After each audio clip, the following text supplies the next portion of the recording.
Good morning. It's a beautiful, fresh, cool morning, and it's me, Ms. Wiebe. I'm in my garden. I thought I'd give you a look at some of my garden that I haven't really shown you. You can see I've got these, excuse me, I've got these umbrellas because the afternoons are starting to get hotter and some of my plants can get damaged. So I leave the sun or the umbrellas up so the sun doesn't bother the plants, especially the little plants. I'm going to show you some of the things I have growing. This is an artichoke. And what we can do, it's actually a flower that hasn't opened up yet, and we cut it right here and we can steam it or grill it, and it's really tasty. And then over here, I've got beans, and you can see they're starting to creep, crawl up those strings, and they're all the way to the top. In a couple of weeks, you won't even see the strings. It's going to be so covered with beans. Let me show you. This is also a flower. This is a bean flower, and an insect comes along and pollinates it. And guess what? You get a little baby bean. Look at this baby bean right here. There's a baby bean right here. Let's see, right here. Oop, there it is. It's gonna grow as long as my hand, but that's just a little one. Here you can see how it looks when it's crawling up a string. We call this string a trellis. There are different kinds of trellises, but this is a string one. And here are those peas you watched me grow. They're all the way down here, and then they go up, all the way up, all the way up, about halfway. And this is what a pea blossom looks like. Here we go. That's a pea blossom. And when it gets pollinated, let me see if I can find a pea that's starting to grow. I spy with my little eye. Here's one right here. That is a pea blossom right here. You can see it's still got some of the blossom stuck to it. There we go. And that pea is gonna grow as big as one of my fingers. That's kind of neat, huh? What else do I have growing in my garden? Here we go. I've got a whole bunch of tomatoes. I actually have tomatoes all over my yard, and I'm probably gonna have loads of tomatoes, enough that I could actually do what we call canning. Okay, that bushy plant back there is sorrel. It's an herb. And here we go. So these are all tomatoes. Loads and loads of them. Some of them are big. Oh, I spy a tomato blossom.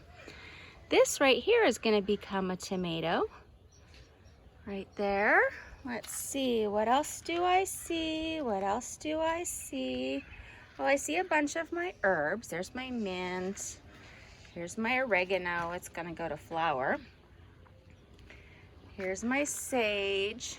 And here we've got a couple of more tomato plants growing to put in.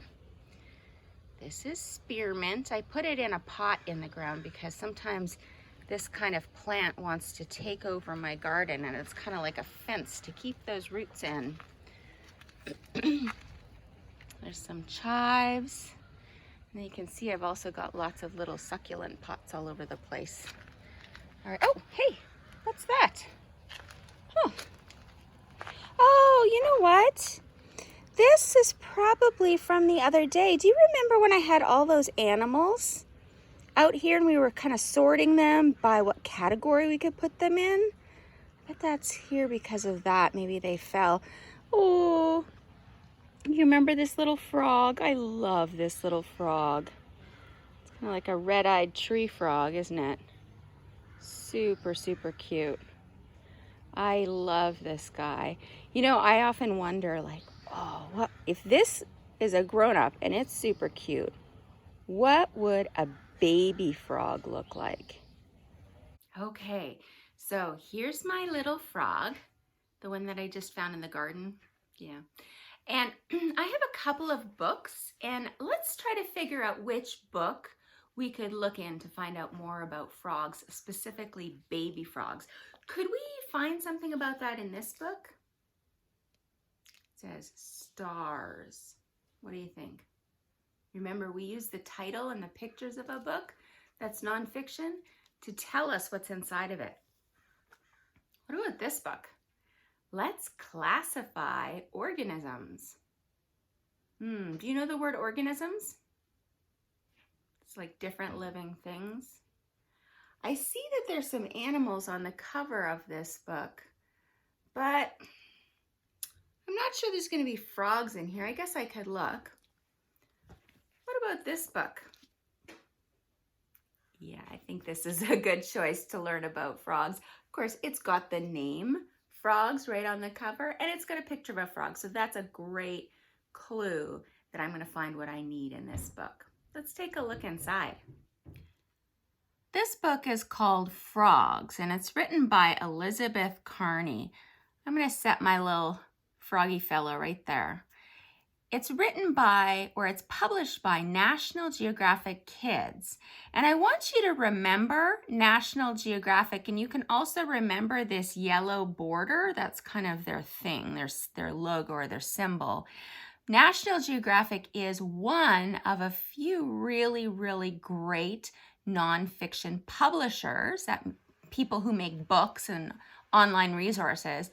And I want you to remember that because tomorrow we're going to be talking about who you can read to get information that's factual. All right, so this book is called Frogs. We know it's going to be about frogs because it's got a picture too. And here we go. We've got that table of contents. Remember, this is where we can find the section of the book that we need to look at, and we're looking for information about baby frogs. Okay, so I'm going to read these different sections to you, and you listen for something that could be about baby frogs.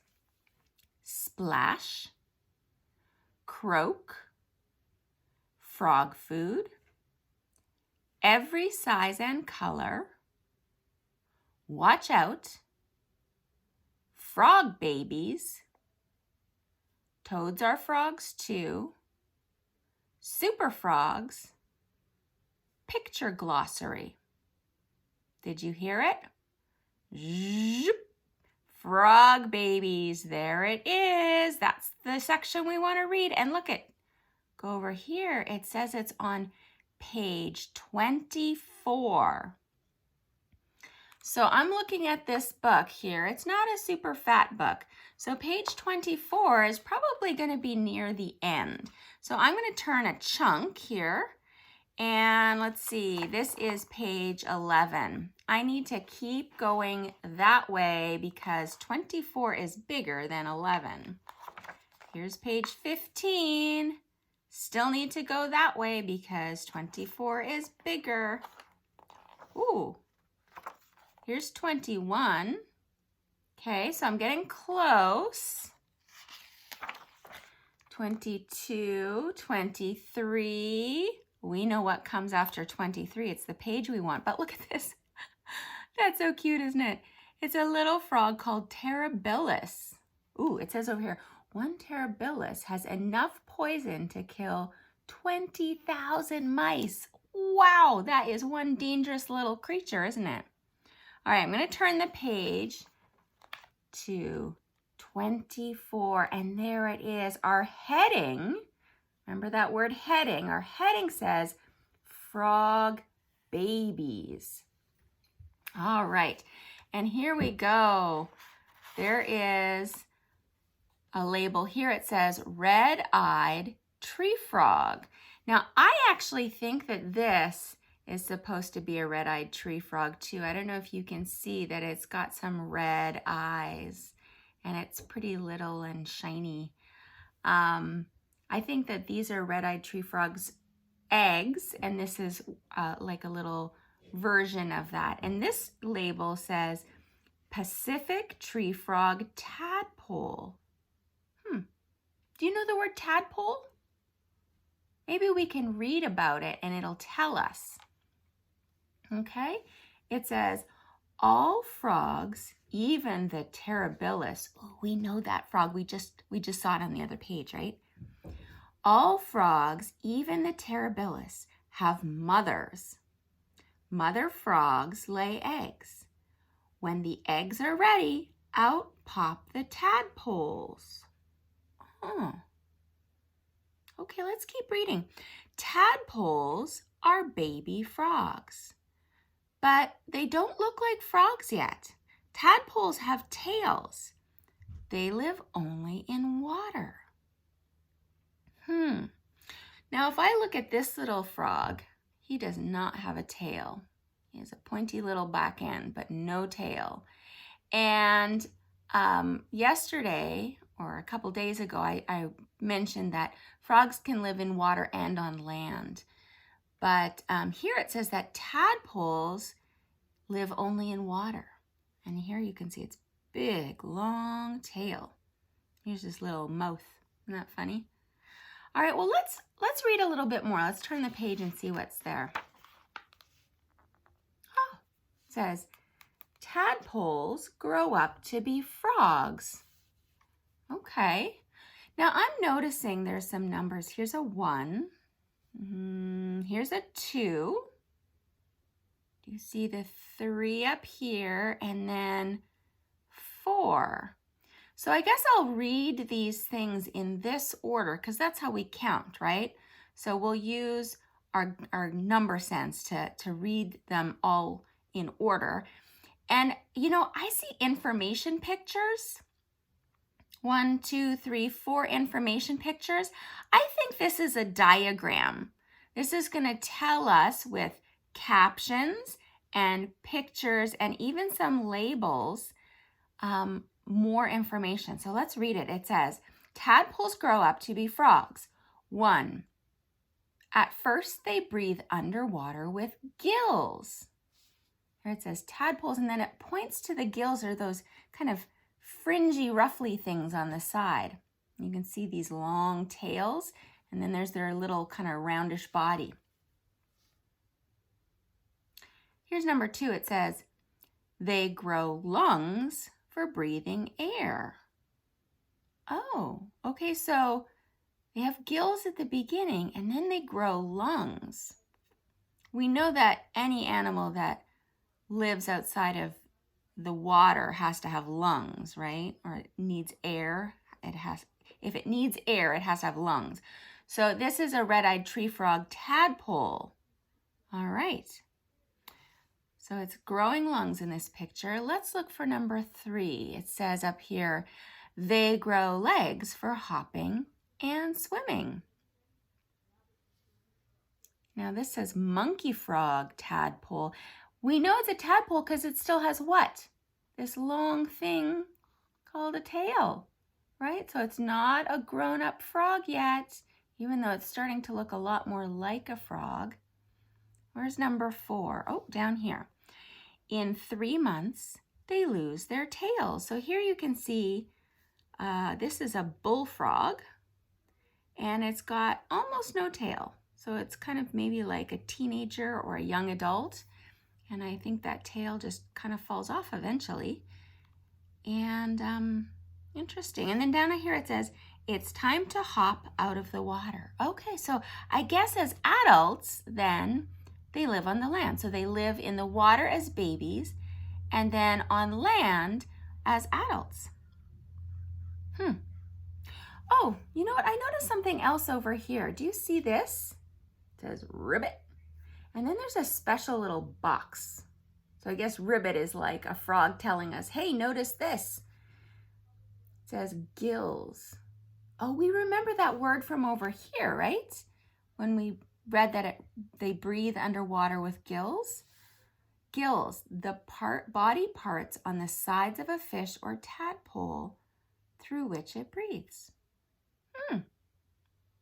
Okay, so that's a little word information there. Well, I feel like I know a little bit more about frogs, specifically about baby frogs. Well, I really hope that you enjoyed reading about baby frogs in this book.